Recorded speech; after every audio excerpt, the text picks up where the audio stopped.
হাঙ্গামার ভিতরে আমরা গেছি, আমরা আমাদের ন্যায্য দাবিটুকু আদায় করছি, কিন্তু পুলিশ আমাদের উপর উল্টো চড়া হয়ে গেছে, পানি মারতেছে, বাস বোম মারতেছে।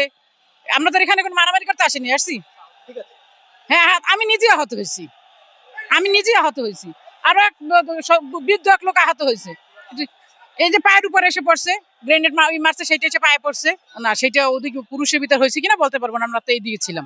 এরা মানে একাত্র তো না, যে যেভাবে আছে হয়তো অনেক ভাবে।